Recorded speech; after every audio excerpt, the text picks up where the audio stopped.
medidas estruturantes para corte de gastos para o orçamento de 2026? Quanto antes, melhor. Recentemente, a ministra do Planejamento, Simone Tebet, falou que está trabalhando num projeto estruturante de mudanças para o orçamento de 2026. Primeira boa notícia, sim, a gente precisa de mudanças que não são simplesmente pequenos arranjos de curto prazo, porque a gente tem um problema orçamentário no governo federal brasileiro que não para de crescer. O ideal seria que isso já valesse para o orçamento de 2025, só que isso não foi feito, não está pronto para agora, então não é o ideal, mas é muito positivo que seja feito para 2026. Mas por que esse buraco do orçamento não para de crescer? O Brasil tem uma política de aumentos reais do salário mínimo ano após ano, em particular o governo atual tem como uma das suas principais bandeiras que o salário mínimo suba sempre. A questão é que o salário mínimo ele é o mecanismo de indexação de vários dos gastos do governo, em particular gastos assistenciais e gastos previdenciários.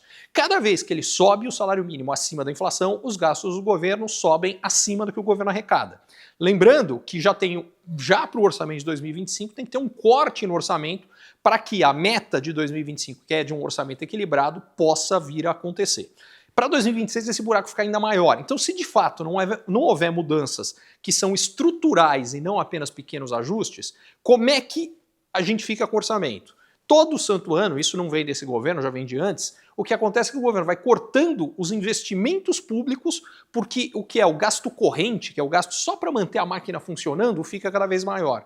Isso aqui é um absurdo. Isso aqui explica, por exemplo, porque a nossa infraestrutura hoje não é muito melhor do que a que nós temos, porque os gastos públicos em infraestrutura vêm caindo ano a ano. A gente precisa resolver isso aqui.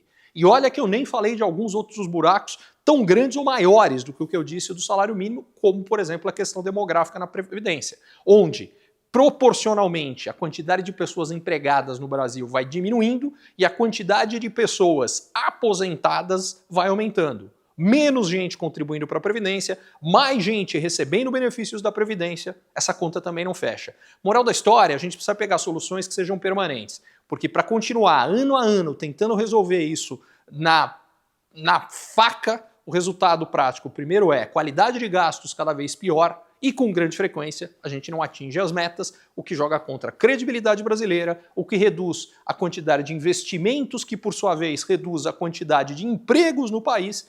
Resumo da ópera, saem todos os brasileiros perdendo. Portanto, sim, precisamos trazer essa discussão de medidas estruturantes e é para já. Quanto antes, melhor.